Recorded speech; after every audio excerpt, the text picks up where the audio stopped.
আমি ব্যক্তিগতভাবে মনে করি অবশ্যই ভালো হয়, কারণ we have to run the country. আমরা তো ইয়ে করতে পারছি না। আর দেখা যায় একটা ভালো জাতীয় নির্বাচন আয়োজন করার ক্ষেত্রেও স্থানীয় সরকারের যেই সংস্থাগুলো আছে তারা গুরুত্বপূর্ণ অবদান রাখতে পারে। আইন শৃঙ্খলা নিয়ন্ত্রণ থেকে শুরু করে লোকালি ইলেকশনকে সুষ্ঠুভাবে পালন করার জন্য গুরুত্বপূর্ণ দায়িত্ব পালন করতে পারে।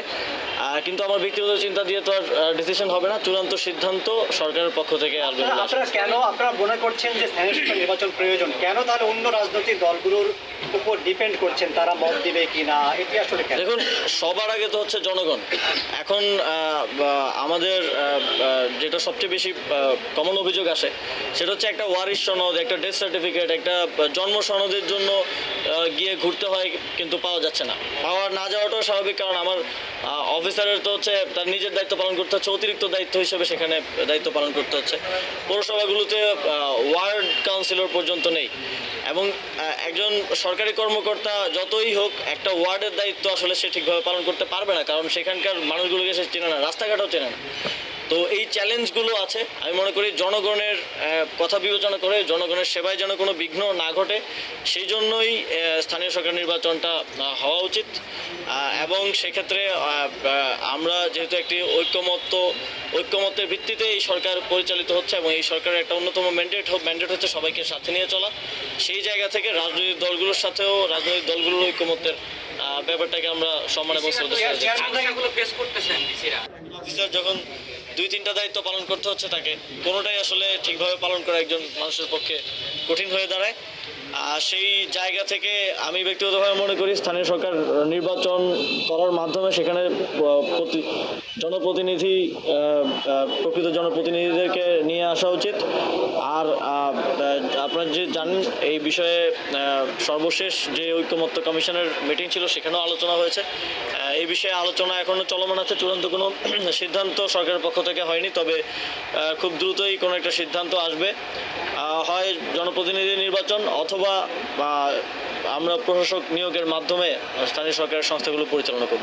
মাননীয় উপদেষ্টা, একটা ব্যাপার একটু প্রশ্ন করি, সেটা হচ্ছে যে গণঅভ্যুত্থান নিয়ে যদি একটু ভিন্ন বিষয়, আপনাদের নিয়ে বেশ একটা মানে যারা এই শক্তিতে ছিল লেখালেখি চলতেছে, সংবাদপত্র এগুলো নিয়ে সংবাদ হয়েছে, এবং এর মধ্যে আবার এও আসছে যে আপনার বাবা এক জায়গায় 10 লাখ টাকাও দিচ্ছে, এরকম ব্যাপারগুলো ফেসবুকে ভেসে বেড়াচ্ছে। তো এই সমস্ত ব্যাপারে আপনার মানে কি বলবেন?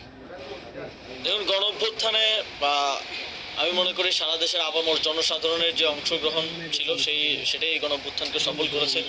এবং এখানে অনেক মানুষ যাদের কোনো রাজনৈতিক পরিচয় কিংবা অভিজ্ঞতা এমন কিছু নেই, তারাও এই গণঅভ্যুত্থানে সংগঠকের ভূমিকা পালন করেছে।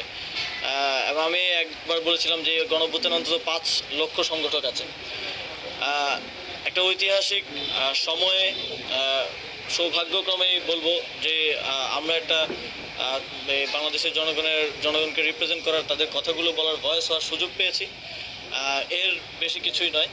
আর এর বাইরে আমি মনে করি যে এই গণঅভ্যুত্থান নিয়ে সবার যার যার জায়গা থেকে যাদের অংশগ্রহণ আছে সবারই ইতিহাসটা লিখে রাখা উচিত, যাতে করে আমাদের আগামীর প্রজন্ম জানতে পারে, বুঝতে পারে, এবং এই ধরনের ফ্যাসিবাদ যেন বাংলাদেশে আর কখনোই মাথা চাড়া দিয়ে না উঠতে পারে। আমার জায়গা থেকে, ব্যক্তিগত জায়গা থেকে আমি একটা বই লিখেছি কিছুদিনের মধ্যেই, সেটা চলে আসবে ছোট পরিসরে, যেহেতু এখন দায়িত্বের কারণে আসলে সেই পরিমাণ সময়টা নেই। আর এছাড়া যেটা বললেন যে আমাদের মন্ত্রণালয় থেকে বিভিন্ন মসজিদেই বরাদ্দ দেওয়া হয়, এবং উপজেলা পরিষদের বিশেষ বরাদ্দ থেকে একটা মসজিদে বরাদ্দ দেওয়া হয়েছিল, সেটা একটু মিসআন্ডারস্ট্যান্ডিং হয়েছে, ভুল বোঝাবুঝি হয়েছে। আর হ্যাঁ, এই তো। সেক্ষেত্রে কোনো ধরনের বিশৃঙ্খলা হতে পারে কিনা?